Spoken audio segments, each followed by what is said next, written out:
ओम शांति। आज है 15 अगस्त 2025। आज भारत का स्वतंत्रता दिवस है और सभी भाई बहनों को स्वतंत्रता दिवस की बहुत बहुत हार्दिक शुभकामनाएं। स्वतंत्रता हमारा जन्म सिद्ध अधिकार है। आज संसार के अंदर हर इंसान स्वतंत्रता से जीना चाहता है, परंतु क्या सचमुच हमने सही स्वतंत्रता को पाया है? आज मनुष्य कई प्रकार के मन के विचारों के बंधन में बंधा हुआ है, कई प्रकार के संबंधों के बंधन में बंधा हुआ है, कई प्रकार के कर्मों के बंधन में बंधा हुआ है। अनेक प्रकार के बंधनों ने अभी तक भी मनुष्य को जकड़ के रखा है। आवश्यकता है आध्यात्मिक शक्ति के माध्यम से हम स्वयं को हर रीति से स्वतंत्र करें, अनेक बंधनों से स्वयं को मुक्त करें। और आत्मा जब मुक्त होती है तब एकदम अंदर में हल्कापन का अनुभव करती है और सहजता से परमात्मा की ओर उसका रुझान आरंभ होता है। तो आइए आज स्वतंत्रता दिवस पर सबसे बड़ा उत्सव हम यही मनाते हैं। भारत का उत्सव तो रहता ही है, लेकिन उस उत्सव के साथ साथ स्वयं को भी अनेक प्रकार के बंधनों से मुक्त करने का उत्सव मनाएं। ऐसी स्वतंत्रता दिवस सभी को बहुत बहुत हार्दिक मुबारक हो। आज बाबा ने हम बच्चों को आत्मा का पाठ पुनः पक्का कराया है। बाबा कहते हैं, बच्चे, आत्मा इतनी छोटी है और उसमें कितना वंडरफुल पार्ट भरा हुआ है जो कोई भी इंसान समझ नहीं सकता है। आत्मा जब शरीर में प्रवेश करती है तब शरीर को श्रृंगार करती है। बाबा भी जब इस संसार में अवतरित होते हैं तो बाबा आकर के सब आत्माओं को श्रृंगार करते हैं। शरीरों के श्रृंगार करने की जिम्मेवारी बाबा की नहीं है। बाबा कहते ये हर एक आत्मा शरीरधारी स्वयं के शरीर को श्रृंगारने की जिम्मेवारी उठाता है। तो सुनते हैं आज के बाबा के अनमोल मधुर महावाक्य। ओम शांति। मीठे बच्चे, सवेरे सवेरे उठ यही चिंतन करो कि मैं इतनी छोटी सी आत्मा कितने बड़े शरीर को चला रही हूं। कितना वंडर की ये बात है, छोटी सी आत्मा और इतने बड़े शरीर को चला रही हूं। मुझ आत्मा में अविनाशी पार्ट नूंधा हुआ है। आज की मुरली से प्रश्न है, शिव बाबा को कौन सी प्रैक्टिस है और कौन सी नहीं है? उत्तर, आत्मा का ज्ञान रत्नों से श्रृंगार करने की प्रैक्टिस शिव बाबा को है।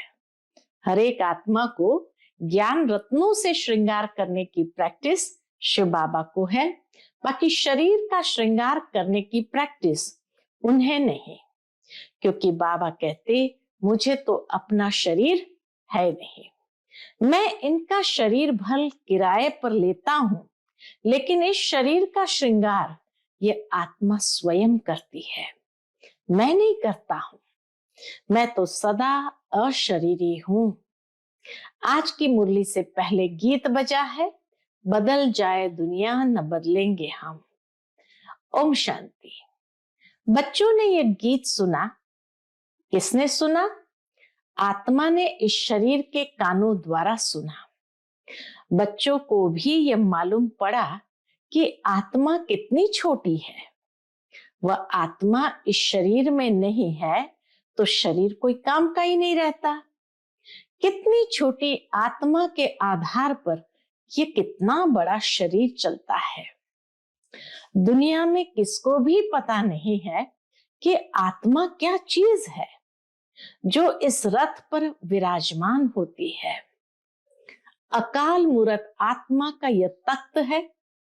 बच्चों को भी ये ज्ञान मिलता है, कितना रमणीक रहस्य युक्त है। जब कोई ऐसी रहस्य युक्त बात सुनी जाती है तो चिंतन चलता है।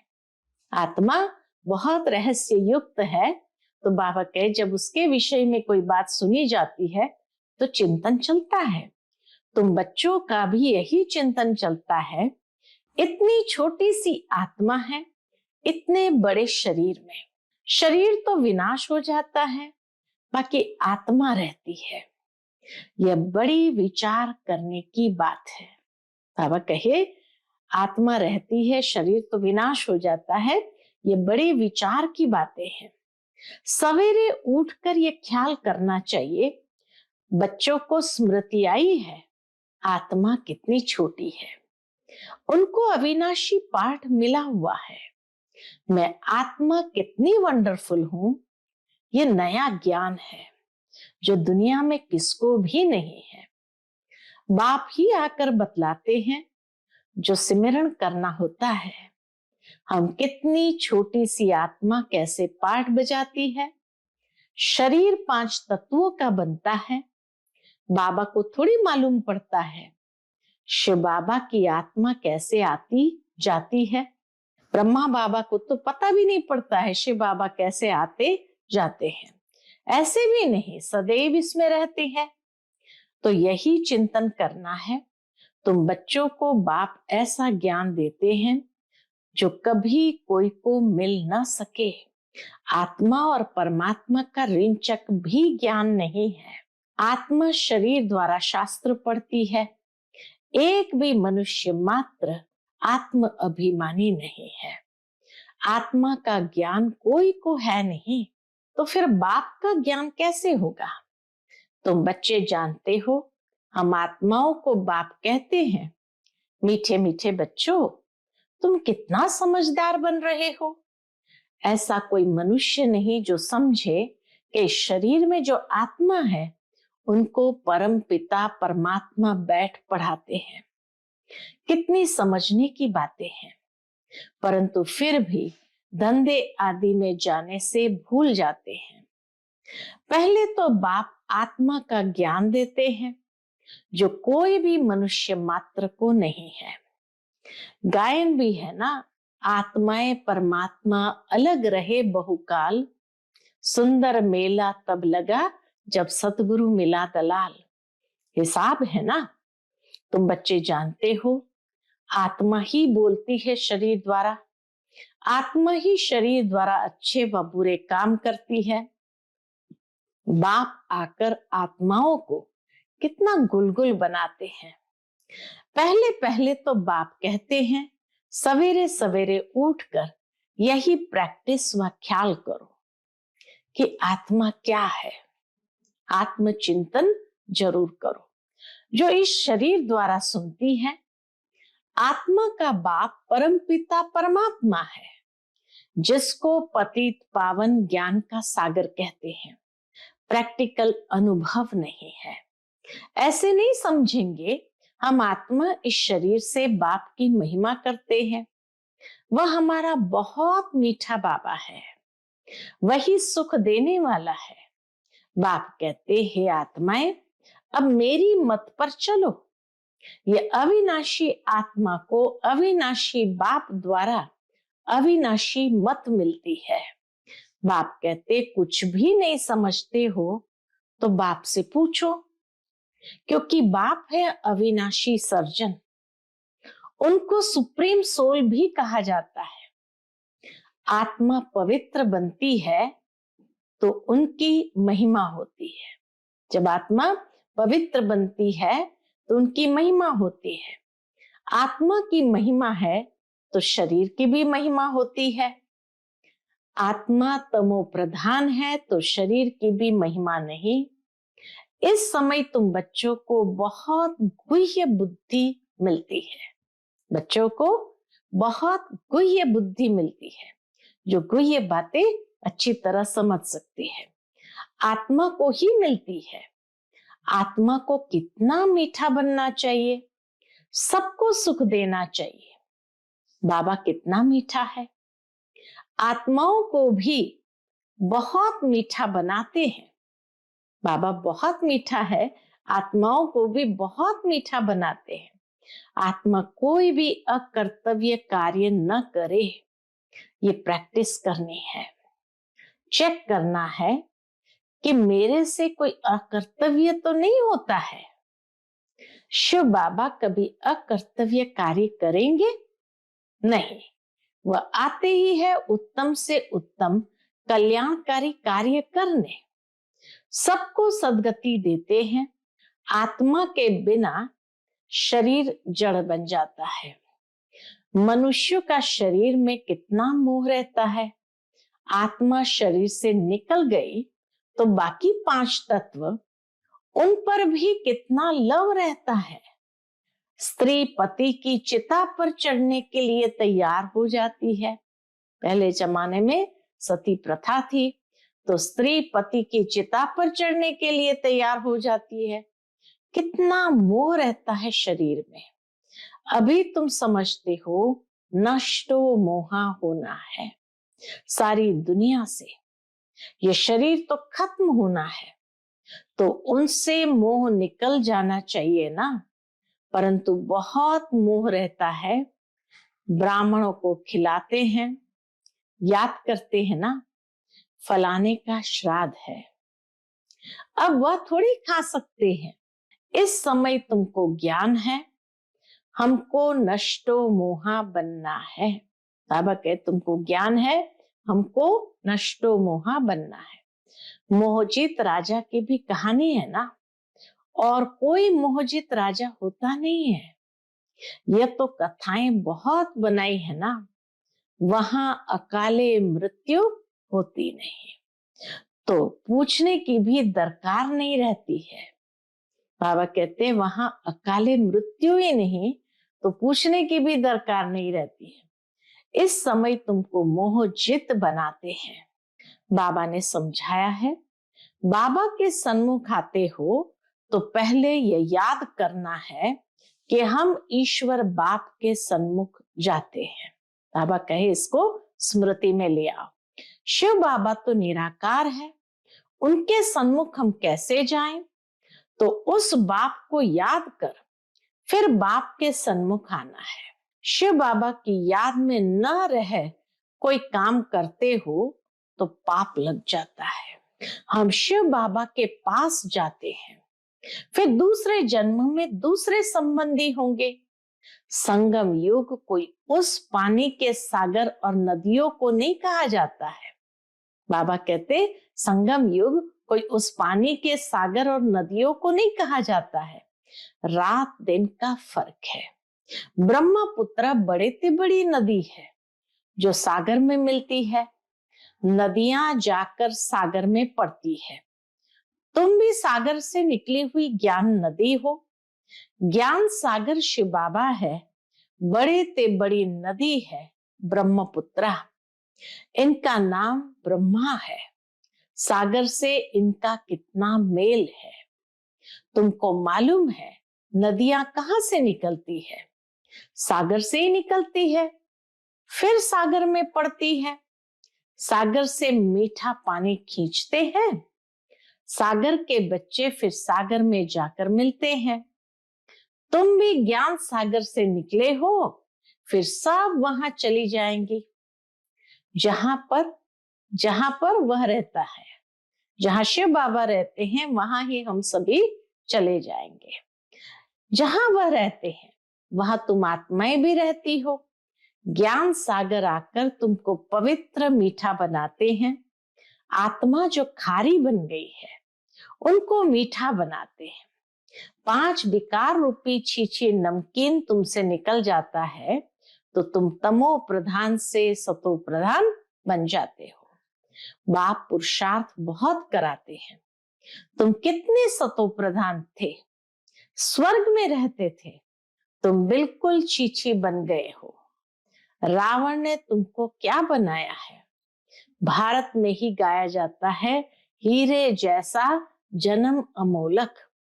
बाबा कहते रहते हैं, तुम कौड़ियां पिछाड़ी क्यों हैरान होते हो? कौड़ियां भी जास्ती थोड़ी चाहिए, गरीब झट समझ जाते हैं। कहते हैं भगवान गरीबों की रक्षा करते हैं। कौन सी रक्षा करते हैं? उनके चरित्र की रक्षा करते हैं, उनके मूल्यों की रक्षा करते हैं, उनके मन के विचारों की रक्षा करते हैं। अभी तुम जानते हो हम कितने शाहूकार थे, अभी फिर बनते हैं। बाबा लिखते भी है, तुम पद्मा पदम पति बनते हो। कहा जाता है ना, फॉलो फादर मदर। फादर को फॉलो करो तो यह जाकर बनेंगे, नर से सो नारायण बनेंगे। नर से नारायण, नारी से लक्ष्मी बड़ा भारी इम्तिहान है। इसमें जरा भी गफलत नहीं करनी चाहिए। बाप श्रीमत देते हैं तो फिर उस पर चलना है, कायदे कानून का उल्लंघन नहीं करना है। श्रीमत से ही तुम श्री बनते हो। मंजिल बहुत बड़ी है। अपना रोज का खाता रखो, कमाई की या नुकसान किया, बाप को कितना याद किया, कितने को रास्ता बताया। अंधों की लाठी तुम हो ना, तुमको ज्ञान का तीसरा नेत्र मिलता है। हाँ, बाकी बाबा कहे ये ज्ञान का तीसरा नेत्र सबको थोड़ी मिलता है।